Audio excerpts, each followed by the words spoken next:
아, 예.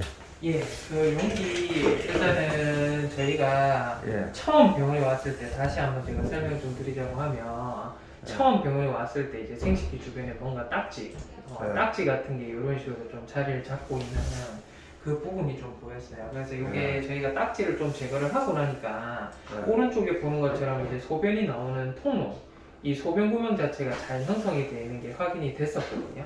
됐었고 요거에 준해서 저희가 지금 병원에 온 지가 거의 한 일주일 가량 저희가 병원에서 좀 지켜보고 있는 정도의 수준인데 이제 저희가 요거를 좀 한번 보시고 하면 일단은 소변을 누구하는 통로 자체가 저희가 요거는 이제 오늘이고요. 요게 이제 어제입니다. 어제인데 어제 저녁쯤에 제가 사진을 좀 찍고 했을 때는 여기가 소변 나오는 통로인데요. 이 통로의 색상이 조금은 이게 원래는 뻥 뚫려 있어야 되는데 오줌이 새어나오고 하다 보니까 통로가 거의 좀 없어지는 듯이 이런 식으로 좀 보이더라고요. 그래서 어제 저희가 이제 검사를 하고 한 게 일단은 초음파 검사로서 저희가 혹시 이런 게 오줌에서 찌꺼기 물질 같은 게 흘러나올 수 있는지 이런 것들을 봤는데 이게 방광이거든요.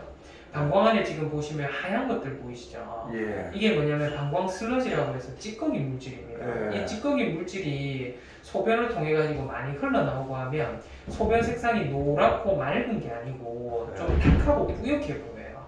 그래서 보고 하니까 방광에 염증 같은 것들이 있는데 이 방광에 생기는 이 염증은 생기는 이유가 고양이 아이들이 스트레스 때문에 생깁니다. 그러니까 이제 이게 제가 생각을 했을 때는 아마도 좀 장기간 거리에 아이가 여행도 하고 또 그쪽에서 아무리 이제 아이가 좀 지내기 편안한 환경이고 이런 것들이 갖춰지고 하더라도 이 방광염이라는 것들이 좀 생길 수 있는 게 환경이 아무리 좋은 환경으로 바뀌고 해도 환경이 변하는 것 때문에 이 방광염이라는 부분은 생기기 때문에 집에 아이들이 지금 오늘 온 또띠도 마찬가지로 눈이 한쪽 눈이 윙크하듯이 하고 하는 것도 환경이 뭔가가 변화하면서 아이들이 알게 모르게 좋은 환경이라 하더라도 스트레스를 받는 건데 이 하부 요로계 질환이라고 해서 저희가 이 방광염이 생기는 거거든요. 방광에 이제 찌꺼기 같은 것들이 나오는 건데 이 원인이 뭐냐고 하면 일단은 브레인, 뇌 쪽에 있는 저희가 여기 보시면 환경적인 변화에 따른 스트레스입니다. 이 스트레스를 받고 하면 고양이들은 좀 특이하게 교감 신경계라는 게 자극이 되면서 방광 안에 있는 벽이 헐면서 방광에 찌꺼기 물질 같은 것들이 생기게 되는데요. 실제로 저희가 그 방광염이라는 부분을 좀 보고 하면 일반적으로 저희가 정상적인 방광을 본다고 하면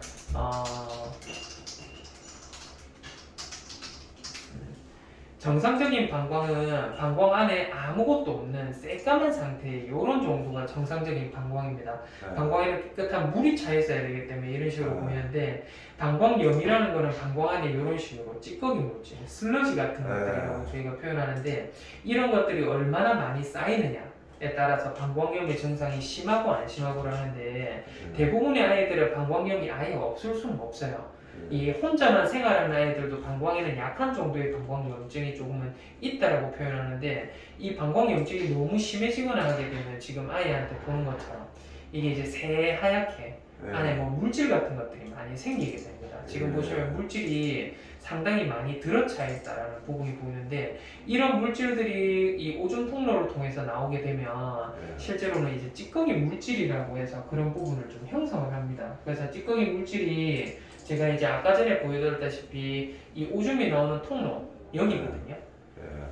이 통로가 원래대로라고 하면 저희가 처음 병원에 다시 재입원을 했을 때 이런 식으로 있었어요. 그러니까 오줌이 나오는 통로에 이제 맑은 액체의 소변이 지금 고여 있으니까 이 통로가 동그랗게 예쁘게 좀 잘 보이는 듯이 좀 보이는데 실제로 이제 어제거든요. 어제 한번 보시면 이 구멍은 똑같이 있는데 구멍 안에 있는 게 맑은 액체가 아니라 조금 뿌옇죠. 뿌연 것들이 차 있다라고 하는데 결론적으로 말씀드리면 이 뿌연 것들 물질이 방광염에 있는 슬러지 같은 이런 물질들이 새어나오는데 이런 것들이 오줌이 나오는 이 확보된 통로 자체를 자극을 많이 하는 것 같아요. 그래서 이게 이제 어제 저녁이었고 제가 오늘 오전 중에 이제 아버님한테 전화 드리기 전에 한번 방광을 다시 한 번만 오늘이거든요. 오늘 봤더니 오늘도 마찬가지예요. 마찬가지로 지금 여기 있는 소변 통로인데 여기가 여전히 이제 뿌옇게 해서 잘 보이지는 않아요. 그래서 이 상태대로라고 하면 제가 생각을 했을 때는 이게 저희가 확보를 해둔 게 막힐 수 있는 부분이 없어요. 막히면 안 된다라는 게 사실은 제가 이제 수술 끝나고 난 직후에 느낀 점이기도 한데 이게 결국에는 막힌다는 거는 아마도 제가 생각했을 때는 방광 안에 찌꺼기 물질 있잖아요. 그런 것들이 다량이 형성이 되고 하면서 이런 물질들이 흘러나오면서 방광을 통해서 오줌이 나오는 통로에 이 찌꺼기 물질들이 쌓이면서 이게 오줌이 나오는 통로를 완전히 막아버리고 이러는 게 아닌가라는 어떤 추측이 가능한데, 실제로 지금에 있는 방광이라든지 이런 부분에 오줌이 나오는 통로를 확보한 곳을 보면 이대로 놔둔다고 하면 사실은 이제 오줌이 나오는 통로라든지 이런 것들이 막힐 가능성이 다분합니다. 다분해서 일단 이거는 어쩔 수 없이 아이가 저희 병원에 있는다든지 다른 부천에 올라간다든지 이제 아버님 댁에 있는다든지 상관없이 스트레스를 안 받는 고양이들은 없거든요. 근데 스트레스를 받고 할 때 정상적인 비뇨기계의 구조를 갖추고 있는 아이들은 상관이 없어요. 이 찌꺼기 물질들이 흘러나오고 새어나오고 이 압력에 의해서 분출이 될 수 있는데, 용기는 이 오줌이 나오는 통로에 있는 조인근이라고 해서 요도 조인근도 저희가 관략근도 망가져 있는 상태고, 이게 쌓이면 쌓였지 이게 배출이 될 수가 없습니다. 그러다 보니까 저희가 오줌이 나오는 통로 자체는 이렇게 크게 제가 확보를 해두긴 했는데, 이것보다 더 크게 확보를 해야 될지, 또 이제 오줌이 나오는 통로가 제가 봤을 때는 이렇게 슬러지 물질이 많이 쌓이고 하면 조만간 막히지 싶기는 한데, 이게 막히고 나면 소변을 못 보면 아이가 사실은 잘못되는 거거든요.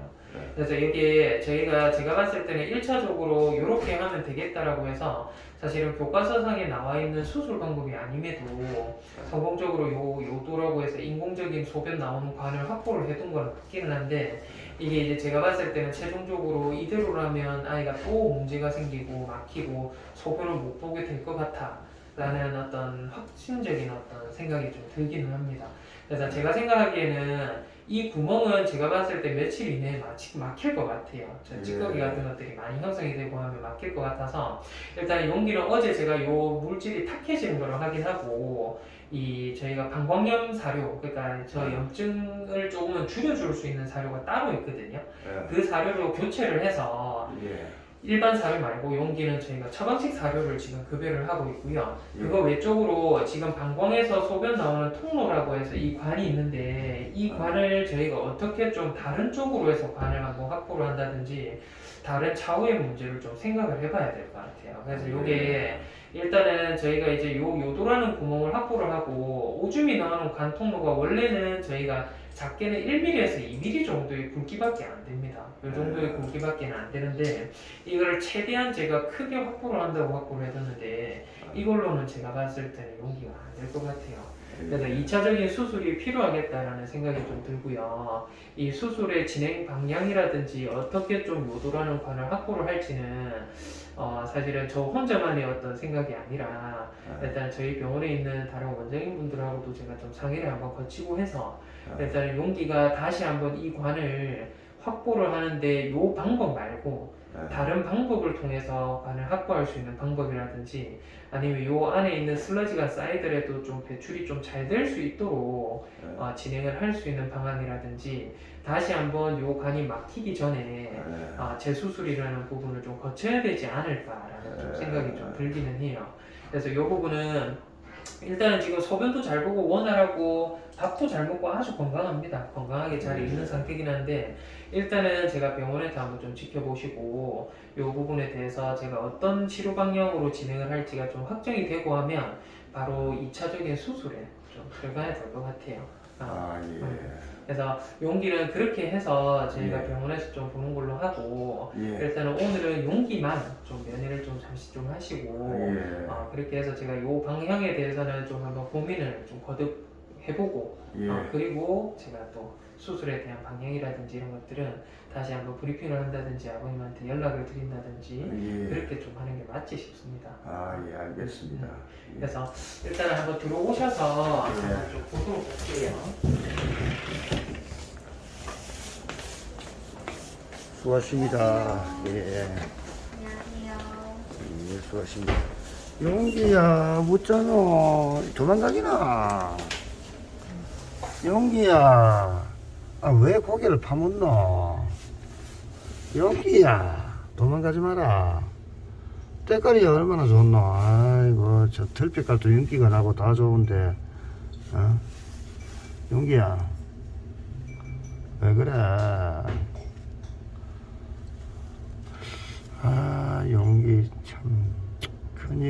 원장님이 그랬어. 아, 원장님, 저 뭐고, 호습이 있잖아요.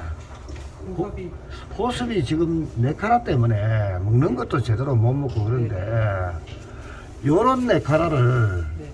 씌우려니까 이게 헐거워서 잘 벗겨지거든요. 잘 벗겨져요. 그걸 단단히 줘가지고 이런 걸로 한번 바꾸는. 좋습니다. 요거 이게 이제 아이들한테는 훨씬 더 편안하기는 하거든요. 예. 근데 요거를 바꾸고 나서 아이들이 조금 성격이 있거나 이런 아이들은 다 벗어버려요. 어떻게 해서든 그렇죠. 벗어버려서 예. 진짜 수술 부위를 막 물어뜯거나 이런 것들이 많이 생기고 해서 저희가 사실 요거는 얌전한 아이들은 좀 처방을 좀 드리긴 하는데 이 설리기 저희 호소비처럼 그런 아이들은 이 요거 하기가 좀 상당히 쉽지는 않거든요. 안 그래도 오늘 호흡에 침을 자꾸 흘려가지고 오늘 네. 데려오려고 했는데 이제 원장님이 다음에 한번 보자고 하셔가지고 안 데리고. 일단 하루에 2번 한번 먹여보세요. 예. 그나마 조금 나을 겁니다. 예, 약은 알겠습니다. 잘 먹죠. 아, 약 오늘 처음으로 주사기로 찔러 넣었는데 네. 안 뱉고 삼키더라고요. 아, 예. 근데 저 그럼 좋습니다. 대박이도 네. 뱉어내고 그래요. 대박이요. 헉, 그래요. 대박이하고 달림이는 약을 막 뱉어내요. 주사기로 찔러넣으면. 예, 알겠습니다. 그러면은 제가 네. 원장님 저 판단대로 해주십시오. 예, 제가 일단은 어떤 방향으로 좀 예. 진행할지 예. 일단 다른 원장님하고도 좀 상의를 한번 충분히 거쳐봐야 될 것 같아요. 아, 예, 오늘 예. 제가 또 병원에 없는 날이기는 한데 아, 예. 용기 때문에 또 이렇게 오셔가지고. 한번 와야 될 것 같아서 좀 나온 김에 일단 예. 어쨌든 뭐 원장님이 저 때문에 고생 많으십니다. 예. 아이고. 일단 지금은 너무 건강한 상태예요. 지금 요것도 예. 밥도 안 줄 것도 아니고 주면 주는 족족 다. 예, 다른 건 다 좋네요, 네, 보니까. 너무 좋습니다. 활력도 좋고. 예. 일단 저 위 하나인데 저게 참 힘드네요. 그러게나요. 아마 원장님도 이런 경우 아마 처음 봤을 예. 겁니다. 일반적인 경우가 아니잖아요. 네. 예. 저도 어떻게 저렇게 깜짝같이 생식가 뜯겨 나갈 수 있는지 믿을 수가 없어요. 네. 예, 알겠습니다. 잘 좀 부탁드립니다. 일단 알겠습니다. 예, 예. 요 앞쪽에 계시면 예. 제가 또 기다리고 있겠습니다. 예, 예.